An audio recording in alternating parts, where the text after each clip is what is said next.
Estamos en Venezuela, un país con una convulsa historia política y militar que se remonta desde su independencia de España y donde los golpes e intentonas han estado a la vuelta de la esquina. Por eso acompáñanos hasta el final del video, donde exploraremos los 10 principales golpes o intentos para derrocar e instalar nuevos gobiernos en Venezuela, donde el número 1 seguro no lo conocías. Así comenzamos. Puesto número 10. La Revolución de Marzo. En marzo de 1858, Venezuela vive un violento cambio político con el golpe de Estado contra el presidente José Tadeo Monagas, en lo que se conoce como la Revolución de Marzo. El descontento hacia Monagas crece debido a su inclinación autoritaria, su intento de perpetuarse en el poder y las denuncias de corrupción. Las tensiones estallan en la ciudad de Valencia, donde un grupo de opositores y militares se rebelan, exigiendo la renuncia de Monagas y el fin de su régimen. Ante el levantamiento y el avance de las fuerzas rebeldes, Monagas renuncia y huye, buscando asilo en la embajada francesa.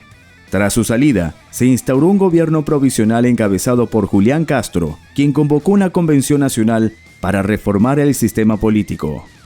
Sin embargo, este golpe de Estado no traería estabilidad, desencadenada así la Guerra Federal, uno de los conflictos civiles más sangrientos de la historia venezolana, con la lucha entre caudillos y la profunda división social en el país. En el puesto número 9, tenemos el golpe de Estado de 1892 y la Revolución Legalista.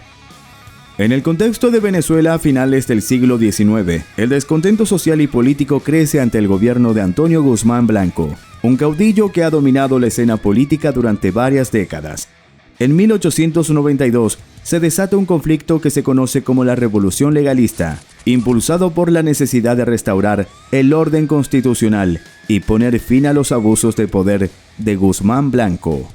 Los legalistas, liderados por el general Joaquín Crespo y varios militares y políticos opositores, se levantan contra el régimen del presidente Guzmán Blanco, argumentando que su gobierno se ha convertido en una dictadura.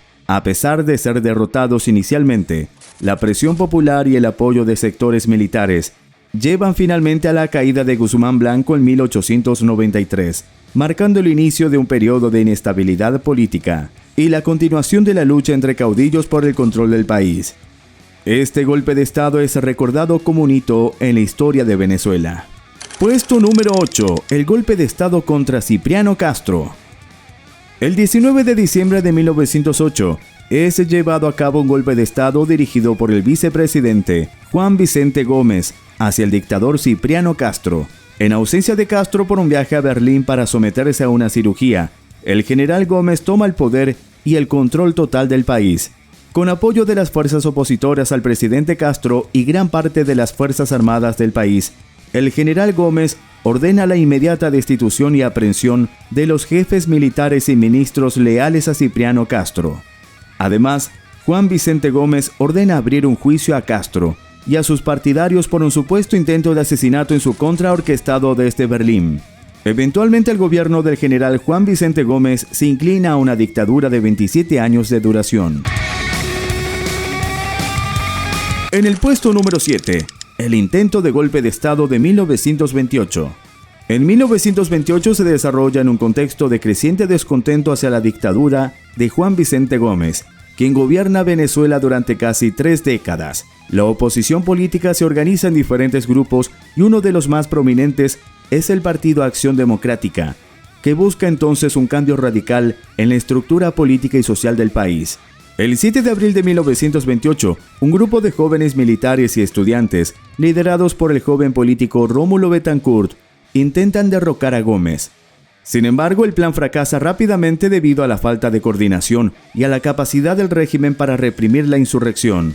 Aunque el intento es sofocado, sentó las bases para el creciente descontento popular y la posterior lucha por la democracia en Venezuela, que culminaría en 1935. Este episodio es considerado un precursor importante de los movimientos democráticos que surgirían en las décadas siguientes. Puesto número 6. Golpe de Estado contra Isaías Medina Angarita.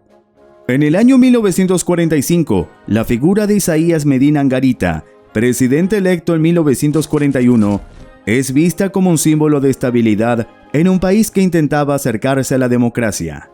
Medina Angarita impulsa varias reformas progresistas y abre las puertas a una mayor participación política, pero el ritmo de sus cambios no satisfacía a todos los sectores. Especialmente el Partido Acción Democrática, liderado por Rómulo Betancourt, sentía que el avance hacia una democracia plena era lento e insuficiente. El 18 de octubre de 1945, un grupo de militares jóvenes, apoyados por civiles de Acción Democrática, organizan un golpe de Estado, con el argumento de que Venezuela necesitaba una verdadera democracia y reformas estructurales. El golpe derroca a Medina, dando inicio a la llamada Revolución de Octubre. Así comienza una etapa de gobierno provisional con una junta liderada por Betancourt, que implementa cambios fundamentales y convoca elecciones universales. Número 5. El golpe de Estado contra Rómulo Gallegos. En 1948, Venezuela vive un momento de esperanza democrática bajo el liderazgo de Rómulo Gallegos, el primer presidente electo por voto directo y secreto en la historia del país. Su gobierno representa el triunfo de la democracia y una victoria para aquellos que habían luchado por el sufragio universal y las reformas sociales. Sin embargo, la estabilidad de su gobierno se ve amenazada por la resistencia de sectores militares y de la élite conservadora, que sentían que su influencia estaba en peligro. El 24 de noviembre de 1948, a menos de un año de haber asumido la presidencia, Gallegos es depuesto por un golpe militar liderado por Carlos Delgado Chalbaud y Marcos Pérez Jiménez, quienes consideran que su gobierno favorecía demasiado a Acción Democrática y no contaba con el respaldo de los sectores poderosos. El golpe pone fin a uno de los primeros experimentos democráticos del país y da paso a una junta militar que gobernaría Venezuela durante una década. Este suceso consolida una etapa de represión y control militar, marcando una pausa en el desarrollo democrático del país. Puesto número 4. El golpe de Estado contra Marcos Pérez Jiménez. A mediados de los años 50, Venezuela se encuentra bajo la dictadura del general Marcos Pérez Jiménez, cuyo régimen autoritario y represivo ha instaurado un ambiente de opresión.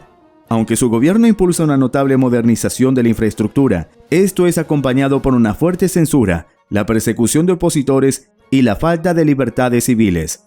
Sin embargo, el descontento aumenta cada vez más, tanto en la población como en las Fuerzas Armadas. El 23 de enero de 1958, un grupo de militares y civiles se levantan contra la dictadura. La presión popular, sumada al apoyo de varios sectores militares y la comunidad internacional, obliga a Pérez Jiménez a abandonar el país y a exiliarse a República Dominicana. Este golpe pone fin a su gobierno y abre el camino para un proceso de transición hacia la democracia. Este suceso, conocido como el 23 de enero, simboliza el anhelo de libertad y democracia en Venezuela, dando inicio a una era de elecciones y de reconstrucción institucional.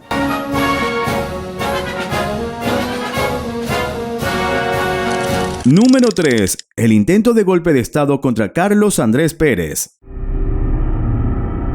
4 de febrero de 1992, cuando un grupo de oficiales de las Fuerzas Armadas, liderados por el teniente coronel Hugo Chávez, intenta derrocar al presidente Carlos Andrés Pérez. El país atraviesa una fuerte crisis económica y social, marcada por el ajuste económico conocido como el paquetazo, que incluye medidas de austeridad impopulares impuestas por el gobierno de Pérez.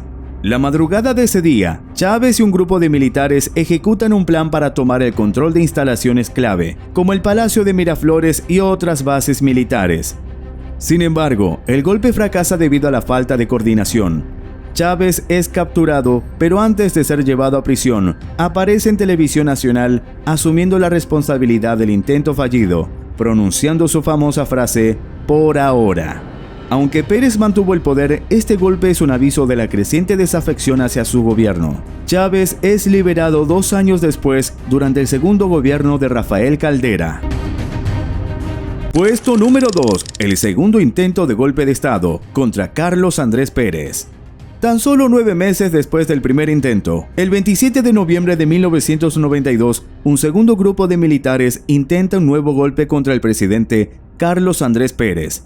En esta ocasión, los insurrectos cuentan con el apoyo de la Fuerza Aérea y logran tomar importantes bases militares, además de controlar temporalmente los medios de comunicación, desde donde difunden sus mensajes de rebelión. Este intento de golpe es aún más violento que el primero, con enfrentamientos armados que dejan un saldo de numerosas bajas y daños significativos en Caracas. A pesar de la magnitud del ataque, el gobierno de Pérez logra resistir una vez más y el intento es sofocado. Sin embargo, el evento deja al país aún más polarizado y debilitado. En 1993, una serie de denuncias de corrupción llevan a su destitución. Este periodo de inestabilidad abre las puertas a una nueva era en la política venezolana.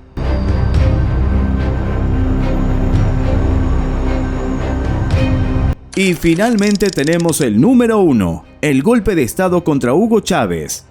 En abril de 2002, Venezuela es escenario de uno de los episodios más controversiales de su historia reciente. La polarización política es intensa durante la presidencia del golpista Hugo Chávez, quien implementa una serie de reformas económicas y sociales bajo su proyecto de revolución bolivariana. Estas medidas dividen a la sociedad venezolana, generando tanto apoyo masivo como oposición férrea. El 11 de abril, una multitudinaria manifestación opositora de más de 1 millón de personas se dirige al Palacio de Miraflores y es brutalmente reprimida por los seguidores de Chávez y francotiradores que asesinan a los manifestantes. Esto desata una crisis violenta en Caracas, dejando múltiples muertos y heridos. Aprovechando la situación, un grupo de militares de alto rango, con el apoyo de sectores empresariales y algunos líderes civiles, piden la renuncia de Chávez y lo detienen, asumiendo el poder una junta provisional encabezada por el empresario Pedro Carmona. Sin embargo, el golpe dura menos de 48 horas. La reacción de los seguidores de Chávez, junto a la presión internacional, obligan a los golpistas a liberar a Chávez y permitir su regreso al poder el 13 de abril. Este breve pero intenso episodio marca profundamente a Venezuela, consolidando aún más la división en el país. Queremos preguntarte, ¿recuerdas alguno de estos golpes? ¿Qué habría pasado si no se hubiese liberado al presidente golpista Hugo Chávez en el 2002? Como siempre, te leemos en los comentarios. Por cierto, aquí te dejamos la polémica historia de un intento de golpe de Estado que fue ocultado a la luz pública en la noche del tanquetazo, y que no colocamos aquí por su secretismo que hay hasta hoy en día. Aprovecha y suscríbete al canal activando las notificaciones. Esto es Militorias, Historia y Fuerzas Militares.